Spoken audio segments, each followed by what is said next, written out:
হ্যাঁ, মোটামুটি। আম, আচ্ছা, এবার আরেকটা জিনিস শিখি, সেটাকে বলে থার্ড স্পেসিং বলে, হ্যাঁ?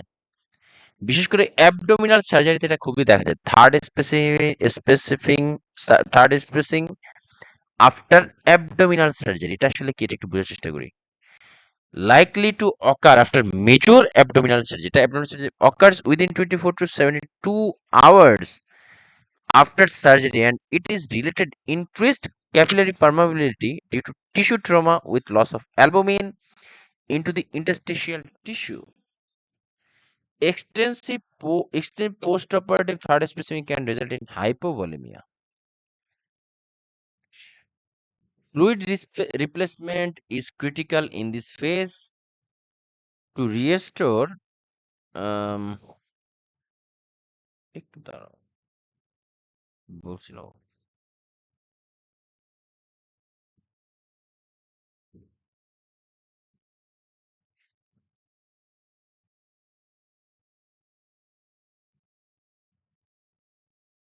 আচ্ছা, ঠিক আছে।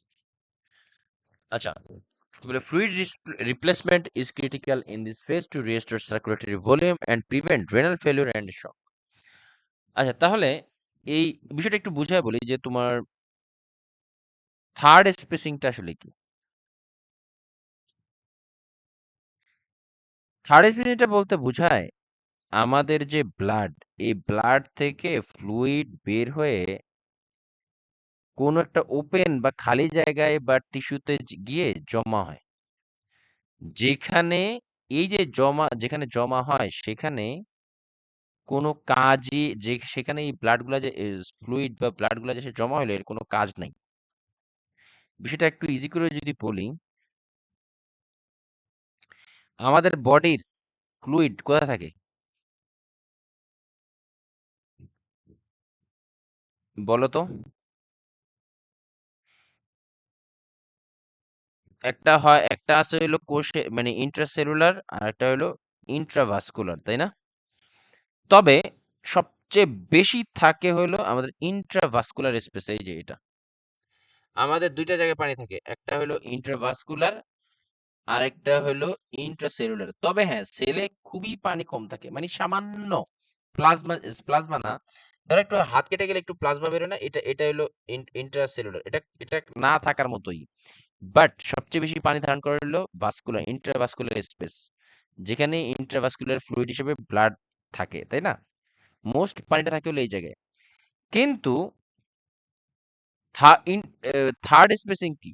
থার্ড স্পেসিংটা হলো ইন্টারস্টিশিয়াল ফ্লুইড। এই যে এবার ইন্টারস্টিশিয়াল ক্যাভ, এই যে এই জায়গাটা আছে না, এই জায়গায় যখন এই জায়গার পানিটা সেলে না গিয়ে, এটা আরেকটা লেয়ার, না সেল, না না ভাস্কুলার, ঠিক একই রকম ভাবে এই আমাদের অ্যাবডোমিন বা পেটের ভিতরের যেই মানে জায়গা আছে, এই আমাদের পেটের ভিতরে তো অ্যাওর্টা আছে, তাই না? অ্যাবডোমিনাল অ্যাওর্টা, হাবিজাবিতে বহুত কিছুই থাকে।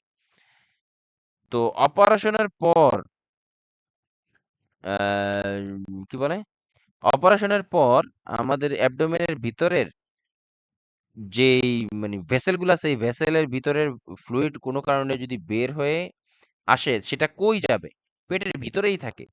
সেইটা যেই জায়গায় জমা হয় সেটাকে বলা হয় থার্ড স্পেসিং। ধরো এটা আমি একটা তোমাদেরকে এভাবে যদি বুঝাই, যে ধরো এই যে ভেসেল, এই ভেসেলের পানিটা বা এই ইন্টারসেলুলার ফ্লুইড বা সেলের ভিতরের যে পানিটা, সেলের ভিতরের পানিটা খুবই সামান্য, এটা খুবই সামান্য, খুবই খুবই খুবই নগণ্য পরিমাণ, জাস্ট ওই সেলের চলার জন্য। বাট মেইন পানিটা থাকে হলো ইন্টারভাস্কুলার। ধরো 99% এই জায়গায় 0.0.01 এই পার্সেন্টটা থাকে হয়তো ইন্টারসেলুলারে। তো এই পানিটা যখন ইন্টারভাস্কুলার এবং ইন্টারসেলুলার ফ্লুইডটা যখন তোমার out of the box, I mean interstitial এরিয়াতে, পেটের ভিতরে এরকম একটা যে কোনো জায়গায় থাকতে পারে, জমা হয়, তখন সেটাকে বলে থার্ড স্পেসিং। থার্ড স্পেসিং এর ফলে কি হয়, আমাদের বিশেষ করে মেজর অ্যাবডোমিনাল সার্জারি গুলোতে হয় কি, আমাদের অ্যাবডোমেনের ভিতরের যে ইন্টেস্টাইন আছে, তারপর অর্গান গুলো আছে, এগুলো যখন মুভমেন্ট করে বা পেরিস্টাল মুভমেন্ট হয়, এর ফলে সেখানে কি হয়, এক ধরনের মানে কি বলে, মানে অপারেশনের পর এই যে অ্যাবডোমেনের ভিতরে যে ইন্টেস্টাইন আছে এগুলা নড়াচড়ার কারণে বা মুভমেন্টের কারণে সেখানে এক ধরনের ট্রমা তৈরি হয়। আর এর ফলে কি হয়, আমাদের যেই ক্যাপিলারি ইন্টেস্টাইনের আশেপাশে যে ছোট ছোট ক্যাপিলারি সার্কুলেশন আছে এগুলো অনেক সময় রাপচার হয়। রাপচার হওয়ার পরে কি হয়, তো এখান থেকে ওই মানে ফ্লুইড গুলো আস্তে আস্তে উজিং হয়, আই মিন ব্লাড গুলো আস্তে আস্তে বের হয়ে আস্তে আস্তে একটা স্পেসিফিক এরিয়াতে, যে কোনো এরিয়াতে হইতে পারে, এই পেটের ভিতরে কিন্তু অনেক খালি জায়গা থাকে, এখানে সে জমা হয়। এই যে তোমার জমা হয় এর ফলে কি হয়, আমাদের যে ভেসেল, এই ভেসেল থেকে ফ্লুইডও বের হয়ে যায়। মানে এই যে জমা হয় মানে কি, ফ্লুইড ফ্লুইডও চলে আসে, ইনক্লুডিং প্রোটিনও চলে আসে। এই পেটের যে ওপেন স্পেসে চলে আসে। যখন আমাদের এই ফ্লুইড চলে আসে, তার মানে কি আমাদের ভেসেল থেকে তো পানিটা চলে আসে, ওই তো বাইরের থেকে টেনে এনে বের করে ভিতরে ঢুকাই দেন। ফলে কি হয়, আমাদের ভেসেলের ভিতরে আমাদের রিয়েল ব্লাড ভলিউম কমে যায়। আবার প্রোটিন চলে আসলে কি হয়, এট এ টাইম প্রোটিনও চলে আসে। কেন? কারণ ওই ক্যাপিলারি সার্কুলেশনে লিক করার কারণে ওইখান থেকে তোমার প্রোটিনও বের হয়ে আসে। আর যেখানে প্রোটিন সেখানেই পানি, ওয়াটার এবং পানি, অ্যালবুমিন যেখানে অ্যালবুমিন বের হয়ে যাওয়ার ফলে পানি ওইখান থেকে চলে আসে। ফলে কি হয়, মেসিভ লেভেলের পানি আমাদের অ্যাবডোমিনাল এরিয়াতে, অ্যাবডোমিনের ভিতরে জমা হয়, যেটাই বলা হয় থার্ড স্পেসিং। আর এর ফলে কি হয়, এর ফলে বডির প্লাজমা ভলিউম কমে যায়, ফলে বিপি কমে যায়। আর বিপি কমে গেলে কি অর্গান পারফিউশন কমে যায় এবং ইউরিন আউটপুটও কমে যায়। আমি কি বুঝাতে পারছি থার্ড স্পেসিং? হ্যাঁ, এটা যদিও খুব আরেকবার। আরেকবার ওকে।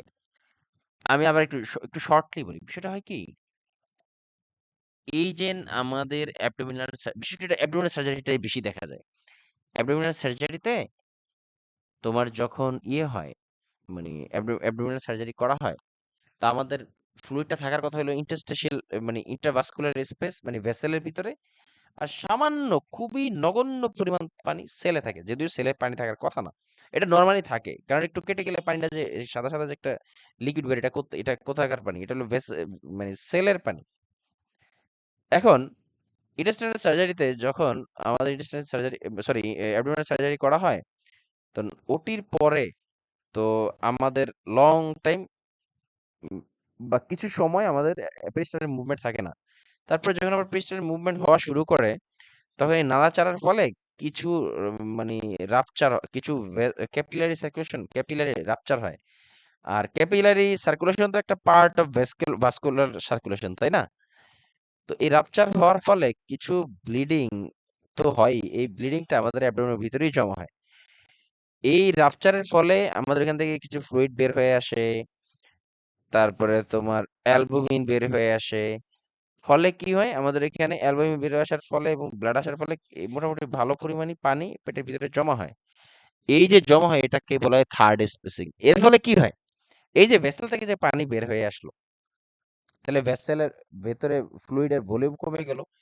ফ্লুইড ভলিউম কমে যাওয়া মানে কি, হাইপোভলিমিয়া। হাইপোভলিয়া মানে কি, হাইপোটেনশন, বিপি কমে যাবে, তাই না? এই জিনিস আবার অ্যালবুমিন যেহেতু কমে যায়, অ্যালবুমিন যেহেতু কমে যায়, অ্যালবুমিন সাথে করে পানিও নিয়ে আসে। এট এ টাইম কি হয়, অনকোটিক প্রেশার কমে যাওয়া, অনকোটিক প্রেশার কমে যাওয়া মানে ব্লাড ভলিউম কমে যাওয়া, ব্লাড ভলিউম কমে যাওয়া মানে ব্লাড প্রেশার কমে যাওয়া। ব্লাড প্রেশার কমে গেলে কি, অর্গান পারফিউশন কমে যাবে। ফলে কি হবে, ইউরিন আউটপুটও কমে যাবে, এরকম হয়। এটাই এই যে পেটের ভিতরে কোন এক কোনায় যে এই পানিটা জমা হয় বা ফ্লুইড জমা হয়, এটাকে বলে থার্ড স্পেসিফিক। এই আমরা অলরেডি জানি hypovolemia with peritoneal dialysis occurs from protein loss through peritoneal membrane which can lead to hypovolemia। এর আগেও বলা হয়েছে। এই যে দেখো, এই কারণেই কিন্তু আমরা ডায়ালিসিস করছি না যেহেতু ইউরিনারিতে। এই কারণে দেখবা অনেক সময় অ্যাবডোমিনাল সার্জারিতে পেশেন্টের কোনো প্রবলেম না থাকলেও, কিডনির প্রবলেম না থাকলেও পেশেন্টের পেরিটোনিয়াল ডায়ালিসিস লাগতে পারে। কারণটা হলো কি, কারণটা হলো অ্যাবডোমিনাল কোনো অ্যাবডোমিনাল তো মোটামুটি ভালো একটা বড় রিজন, এই অঞ্চলে কোথাও পানি এসে অ্যাকুমুলেটেড হয়ে যায়, ফ্লুইড এসে অ্যাকুমুলেটেড, যেটাকে থার্ড স্পেসিফিং বলে। তখন পেরিটোনিয়াল ডায়ালিসিসের মাধ্যমে ওই এক্সট্রা ফ্লুইডটাকে তোমার টিউবের মাধ্যমে বের করে নিয়ে আসা হয়। এটাই হলো পেরিটোনিয়াল ডায়ালিসিস।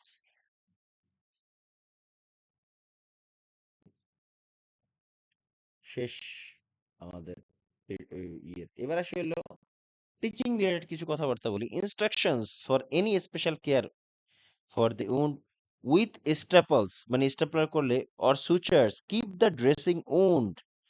ড্রেসিং বা উন্ড ড্রাই ডিউরিং বাথিং, গোসলের সময় যেন এই স্টিচের জায়গাটা যেন শুকনো থাকে।